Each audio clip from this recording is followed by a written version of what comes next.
జ్ఞానం చూపించి పిల్లలకి ఎడ్యుకేషన్ అవన్నీ నేర్పిస్తారా ఎంత బాగా చేస్తారు అవతల ఈయనేమో ఎమ్మెల్యే పదవి ఇస్తేనే ఏడు కూర్చొని అనుసరికి సపోర్ట్ చేస్తుండ్రు ఏమన్నా పద్ధతికి ఉందా అసలుకి పద్ధతికి ఉందా అనుసరి ఒక్కతాను ఆడపిల్ల సమాజం మీద మరి వీళ్ళంతా ఎవరు పూర్వకాలం రోజుల్లో ఆడవాళ్ళు జాకెట్ లేకుండా చీర మాత్రం కట్టుకునేవాళ్ళు కప్పుకునేవాళ్ళు ఇప్పుడు నాగరికత వచ్చింది కాబట్టి ఇట్లా చేస్తున్నారు జాకెట్ వేసుకుంటున్నారు అంటే సనాతన ధర్మం ఇట్లాగా అంటున్నారు మరి ఇప్పుడు కూడా జాకెట్ లేకుండా చీరలు కట్టుకోమంటారా అని చెప్పేసి అనసూయ అడుగుతుంది ఏమంటారు ఎవరు అనసూయ ఏదైనా అడుగుద్ది ఎందుకంటే పూర్వకాలంలో మగవాళ్ళు పుట్టకోసులు పెట్టుకుంటారు నేను కూడా అదే పుట్టకోసులు పెట్టుకుంటాను అంటుంది మరి అదే నాకు పెట్టుకొని అడిగేది ఇప్పుడు శివాజీ గారు చెప్పిందండి శివాజీ గారు ఇప్పుడు నర్రోడ్డు మీద ఇదే కృష్ణనాథ్ పార్క్ కారా నేను ఆయనకు తీసుకొస్తా పోయి కాళ్ళు పెట్టుకుని ఆయన అన్న చక్కించుకొని నిలబడతాడు నిలబడమన్న ఆయనతో పేలికి పెడి తీసి ఏడొచ్చి ఇది పద్ధతేనా అన్నది మాట్లాడి ఈ గడిపిన మాట్లాడదా అంటే నాగరికత పెరిగింది కదా ఇలాంటి బట్టలు కూడా వేసుకోవచ్చు దాని మీద ఎందుకు విమర్శలు అంటున్నారు ఏ నాగరికత పెరిగింది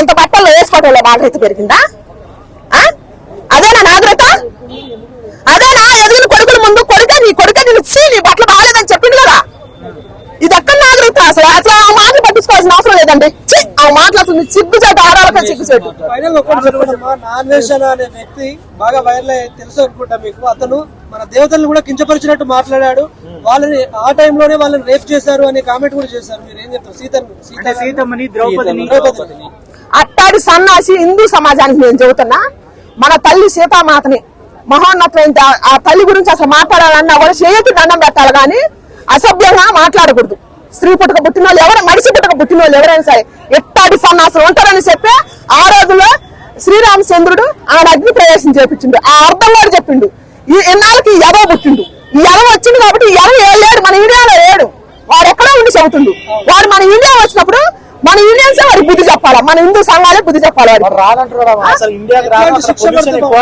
ఒకవేళ నాకు పిల్లలు పుడితే అక్కడ రేట్ చేస్తాడు నా కూతుర్ని నేను భారతదేశానికి రాను అంటుండు మరి మన ఇండియన్ గురించి ఎందుకు మాట్లాడుతున్నా సన్నాసి రానప్పుడు తెలుగే మాట్లాడుతున్నా నేను ఒకటి చెబుతా మన ఇప్పుడు సత్యనారాయణ సారు ఈ ఓఎస్ రవి లేడా ఆయన సవాల్ ఐబం రవి ఆయన సవాల్ విసిరిండు ఇండస్ట్రీ సర్వనాశనం చేసిండు అని చెప్పి పట్టుకొచ్చి ఆయన జైల్లో వేశారు మరి ఎవరిని పట్టుకొచ్చేయరా వాళ్ళకి లెక్క మనం మాట్లాడొద్దా నేను ఒక్కదాన్ని కదా నాతో పాటు మొత్తం మాట్లాడు అతని సత్యనారాయణ సార్ తెలుసుకుంటే అతను ఎక్కడున్నా పోతాడు ఎందుకంటే దేవతలు మన దేవతలు పూర్వం దేవతలు కూడా తీసుకొచ్చి సీతాదేవిని రేపని మాట్లాడేది అక్కడ ద్రౌపదేవి గురించి మనం మాట్లాడాడు ద్రౌపదేవి ఆ రోజు చీర కట్టుకుంటేనే దుర్యోధను చీర పదిని శ్రీకృష్ణుడు వచ్చి కాపాడాడు నాకు అసలు శివాజీ గారిని చూస్తే శ్రీకృష్ణుడు అనిపించిందా ఓ మాట చెప్పాలంటే ఇప్పుడు తిరిగితే మీ గౌరవం పాడైపోతుంది తల్లి మీరు నేచర్ తో మీరు శ్రీమూర్తులు ప్రకృతి శ్రీ ఒక్కటే వద్దు తల్లి మీకు నష్టం జరుగుద్ది మీరు కప్పుకొని తిరిగితే మీరు పదచుకుంటేనే బాగుంటుంది అని చెప్పిండు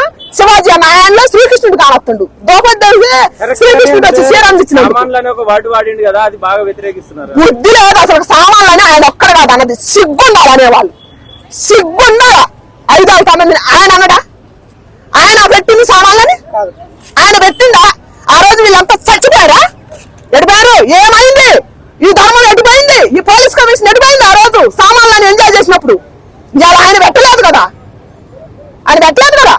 అది ఎప్పుడో పుట్టింది కదా దాని గురించి మాట్లాడొద్దు సిగ్గుంటే మాట్లాడొద్దు ఆయన అంటాం కరెక్ట్ ఆ 2 వేలు కూడా తప్పు కదా అంట నేను ఆయన ఎందుకు సమాపన చెప్పాలండి ఇది పిచ్చి జనం కోసం వచ్చి సమాపన ఆయన మనస్ఫూర్తి చెప్పలేదు మనస్ఫూర్తి కళలో బాధ కానట్లేదా మగజాతికి ఆనిముత్యం డైమండ్ కోల్నీరు వజ్రం ఆయన శివాజీ గారు మగజాతి సమాచారం మేసలు చెప్పండి ఒకడు నేను చెబుతున్నా మగవాళ్ళు మొత్తం సపోర్ట్ చేయండి ఆడవాళ్ళ మేము కూడా మొత్తం సపోర్ట్ చేస్తాం నా వయసు ఉన్న మొత్తం శివాజీ గారికి సపోర్ట్ చేస్తాం మేము శివాజీ కామెంట్స్ పైన చాలా జరుగుతుంది కొందరు నెగిటివ్ గా చెప్తున్నారు కొందరు పాజిటివ్ గా చెప్తున్నారు మీ అభిప్రాయం ఏంటమ్మా దానిపైన శివాజీ గారి మీద నా అభిప్రాయం ఏంటంటే ఆయన మంచిగా చెప్పిండు ఆయన ఒక్క మాట కూడా తప్పు చెప్పలేదు 2 వాళ్ళు తప్పు పలికిన 2 వాళ్ళు తప్పు పలికిన అని కొంతమంది అంటారు కానీ ఆ 2 వాళ్ళు కూడా తప్పే మాట్లాడలేదు మంచిగా మాట్లాడండి ఎక్కడ తప్పు మాట్లాడిండు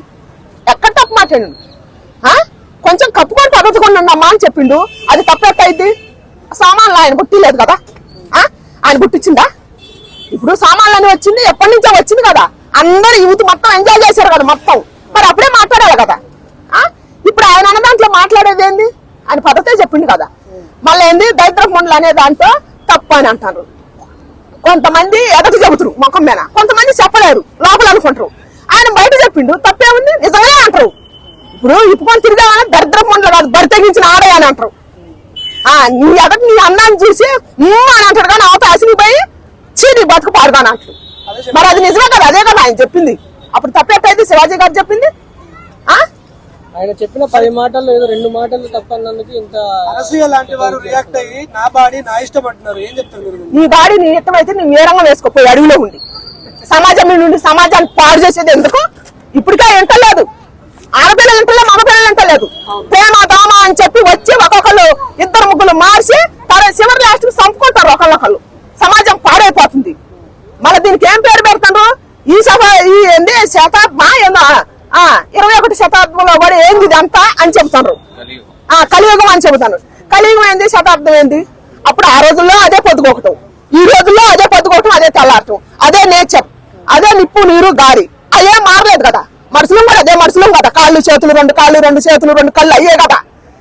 మాట తీరేగా మారింది, నడక తీరేగా మారింది, వస్త్రధారణగా మారింది. ఇవన్నీ ఇప్పుడు మనం మార్చుకొని శతాబ్దాలు మారినాయి అని చెప్పేది ఎందుకు? ఈ సిగ్గు లేని మాటలు, సిగ్గు లేదు. ఎట్లాంటి మాటలు మాట్లాడతాను, సిగ్గు ఉండాలా. అంటే మగవాళ్ళే వాళ్ళ కళ్ళను కంట్రోల్ లో పెట్టుకోవాలి. చూసినా కూడా అంటే ఒక ఇంటర్వ్యూలో ఏం చెప్పిందంటే, ఒక ఆడది గడ్డంగా పోయి ఉన్నా కూడా భర్త తప్ప ఇంకెవరు రియాక్ట్ కావద్దని చెప్పింది. ఎవరు? అప్పుడు భర్తకు చూపించుకోవాలి. మరి అందరికి ఎందుకు చూపిస్తాను? అందరికి ఎందుకు చూపిస్తాను? అసలు ఒక ఇంటర్వ్యూలో నేను చూసిన ఆమె కొడుకే ఆమె సీ అన్నదంట. మరి ఈ పక్కన ఎందుకు సపోర్ట్ చేస్తారు? అసలు నాకు అర్థం కావట్లేదు. బుద్ధి ఉందా లేదా? ఆమె కొడుకే సీ అని చెప్పింది, ఆమె చెప్పింది, ఆమె నోటితో ఆమె. అందరూ ఎంతసేపు ఉంటుంది? ఇప్పుడు 6 ఏళ్ళు వచ్చింది. ఆమె హీరోయిన్ కాదు కదా, ఆమె హీరోయిన్ కాదు కదండి. ఇప్పుడు అసలు ఆమె గురించి రియాక్ట్ కావాల్సినంత అవసరమైంది. ఆమె పేరు పెట్టి ఆయన అనలేదుగా. శివాజీ గారు హీరోయిన్ అందుకే రియాక్ట్ అవుతా అంటున్నాను. యాని హీరోయిన్ ఏ హీరో పక్కన తీసింది? ఆమె ఏ హీరో పక్కన తీసింది? ఇప్పుడు యాంకర్ సుమాగారు, సుమాగారు కూడా ఆమె ఎన్నాళ్ళు మిస్ చేస్తుంది. ఇప్పుడు ఆమె అమ్మమ్మ ఇందాక కూడా చేస్తుంది.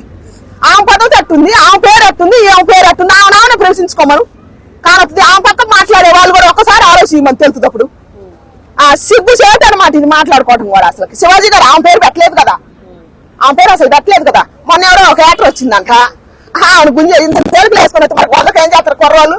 పబ్లిక్ ముందుకు వచ్చినప్పుడు నువ్వు పద్ధతికి రా, నువ్వు పద్ధతికి రాకుండా వాళ్ళు జంతువులు అందాన్ని అభిషేకం చేయాలని తెలుగు చేస్తారు వాళ్ళు. మరి వాళ్ళు జంతువులు అని తెలిసినప్పుడు నువ్వు ఇప్పుకొని ఎందుకు వచ్చినావు? కప్పుకొని రా. ఇప్పుడు నీకు డబ్బులు రావాలా, నీ క్యారెక్టర్ రావాలా? నీ అందరిని బహిరంగంగా పెట్టిను, నీది తప్పు. అది నీదే తప్పు. యూత్ తప్పుది కాదు, యూత్ అంతే చేస్తారు, అంతే రేట్ అవుతారు. ఇంకా నువ్వు దమ్ముల గురించి మాట్లాడు. నేను చదువుతున్నా ఇండియన్ కుర్రోళ్ళు దమ్ము మేము అన్నం మేము ఆడబోతాం కానీ మీరు జంతువుల్లో మేనపడద్దు. మీకు దమ్ము ధైర్యం ఉంటేనే ఆమె చెప్పింది. దమ్ము గురించి మాట్లాడింది కాబట్టి మీ దమ్ము ఎందుకు చూపియండి. ఇప్పుకొని వచ్చే వాళ్ళ ముందు, ఇప్పుకొని వచ్చే వాళ్ళకే, సభ్య సమాజం తల దించుకొని తిరిగే వాళ్ళకే మాత్రం, పద్ధతిగా ఉండే వాళ్ళంటే మాత్రం మృగాల్లో పడద్దు. అట్టాటి వాళ్ళు మృగాలు. ఇప్పుకొని తిరిగి మీకు పద్ధతి రాకుండా తిరిగి వాళ్ళు మగవాళ్ళు జంతువులు, వాళ్ళకి దమ్ము. మగవాళ్ళు అంతే పట్టరు, వాళ్ళు జంతువులు కాదు. నువ్వే జంతువు. ఇప్పుకొని తిరిగి అందాన్ని అభిషేకం చేయమనేది ఏంటి అసలు నాకు అర్థం కాదు. ఇప్పుకొని తిరిగి వాళ్ళు ఎట్ట జంతువులు అవుతారు, వాళ్ళ దమ్ము చూపిస్తారు. వాళ్ళ దమ్ము ఖచ్చితంగా చూపిస్తారు మగవాళ్ళు. మళ్ళీ కొంతమంది ఆడవాళ్ళు ఎంకరేజ్మెంట్ చేస్తున్నారని కూడా అంటారు. మరి ఎట్లాంటి మాటలు మాట్లాడినప్పుడు ఆడవాళ్ళు ఎందుకు ఎంకరేజ్మెంట్ చేయరు? నువ్వు దమ్ముల గురించి మాట్లాడినప్పుడు నువ్వు ఇప్పుకొని తిరిగేదాన్ని నువ్వు ఇంట్లో వేసుకోవచ్చు. నువ్వు 10 మందిలోకి వచ్చి ఇప్పుకొని తిరిగి వాళ్ళ దమ్ము వాళ్ళ జంతువులు అనుకుంటారా? వాళ్ళు అసలు జంతువులు ఎట్లయితారు? నువ్వు చూపిస్తాను, వాళ్ళు చూస్తారు. అక్కడ జంతువులు ఎట్లయితారు? అప్పుడు శివాజీ గారు తప్ప ఎక్కడ మాట్లాడినట్టు? శివాజీ గారు సామాన్లు అన్నదానికి ఇంతమంది రియాక్ట్ అవుతారు. మళ్ళీ నాన్ వేసిన పురాణాల నుంచి సీతాదేవి తులసియ గారు కానీ చిన్మయ్య గారు కానీ వీళ్ళందరూ ఎవరు రెస్పాండ్ కావడం లేదు. అంటే శివాజీ గారు అన్న మాటలకి మాత్రం రెస్పాండ్ అవుతున్నారు, అన్న మాటలకు రెస్పాండ్ కావడం లేదు. ఎందుకు రెస్పాండ్ కారంటే ఆయన మహోన్నతుల వ్యక్తిగా ఆయన పురాణాలు గుర్తించింది ఎవరంటే అన్వేష్ గారు. వీళ్ళే దేవతలు సృష్టించిన సృష్టికర్తలు ఎవరు? అనసూయ గారు, చిన్మయ్య గారు, ఇంకెవరెవరో అన్నోళ్ళు 4. ఆ 4 వాళ్ళే ఈ సృష్టిని పాలించేది. అందుకని మంచి మాట మాట్లాడి దేవుడు అన్వేష్ ఆయన సృష్టించిన అప్పుడు మనకు అన్వేష్ మాట్లాడదు. అప్పుడు నాకు ఆ పదం బలకరాట్లేదు కానీ అప్పుడు మాట్లాడతలా.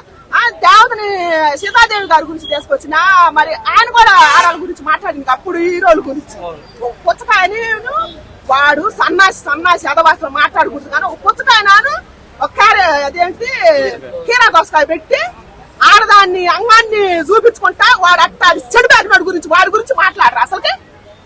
వాడిని కదా తన్నాల్సింది చెప్పుతో ఈడ్చిడ్చి. మరి వాడి గురించి ఎందుకు మాట్లాడతలేదు? ఈ కమిషన్ ఎందుకు అవుతుంది? వాడి నా నుంచి ఎందుకు పొందుకు రావట్లేదు? ఇప్పుడు మాట్లాడాలి కదా. నాగబాబు గారు మాట్లాడాలా, ప్రకాశ్ రాజ్ గారు మాట్లాడాలా, అనసూరి గారు మాట్లాడాలా, సినిమయ్య గారు మాట్లాడాలా, వీళ్ళంతా సృష్టికర్తలు ఇప్పుడు మాట్లాడాలి కదా. వాడు ఏం చూపించిండు? కీరా దోసకాయను పుచ్చకాయ ముక్కని ఒక రంధ్రం పెట్టి ఏం చూపించిండు? సీతాదేవిని ఏం మాట్లాడు? అప్పుడు హీరోయిన్ కూడా మొట్టలో మాట్లాడినాడు అబ్బా. అనకూడదయా, నిజంగా దుర్మార్గమైన మాటలు అనకూడదు. ఇంకా మంచి మాట్లాడిన వాళ్ళని తీసుకుపోయి కమిషన్ ముందర కూర్చోబెట్టి వార్నింగ్ చేస్తారు. శివాజీ గారిని కూర్చోబెట్టారు. ఎంత దుర్మార్గం అయ్యా అసలుకి. ఏమైపోతారు? సమాజం మీద చాలా ఉన్నాయి. ఇవన్నీ మాట్లాడవచ్చు అంటే వీళ్ళంతా స్త్రీలు కాదా? వీళ్ళకి అన్యాయం జరుగుతున్నాయి. వీళ్ళంతా ఆడవాళ్ళు కాదా? వీళ్ళు శ్రీమూర్తులు కాదా? వీళ్ళు సృష్టికర్తలు కాదా? వీళ్ళ గురించి ఎవరు మాట్లాడరా? ఒక నలుగురు గురించే మాట్లాడతారా? సినిమయ్య గారు, మన ఎవరు అనసూరి గారు, వీళ్ళేనా సృష్టికర్తలు? ఇంకెవరు లేరు. 90 మంది ఉన్నారు కదా, 95 మంది లేడీస్ ఉన్నారు. వాళ్ళు నలుగురే కాదు కదా. మరి వీళ్ళందరి గురించి మాట్లాడాలని బాధ్యత లేదా వీళ్ళకి? ఎడిపోయింది అనవరులో చచ్చిపోయారా అందరూ? ధర్మం గురించి మాట్లాడిన వ్యక్తిని చేసపోయి కమిషన్ ముందర కూర్చోబెట్టి ధర్మాంతో కన్నీళ్లు పెట్టించారే. దుర్మార్గం మాట్లాడిన గురించి ఎందుకు మాట్లాడతలేదు? వీళ్ళంతా చచ్చిపోయారా?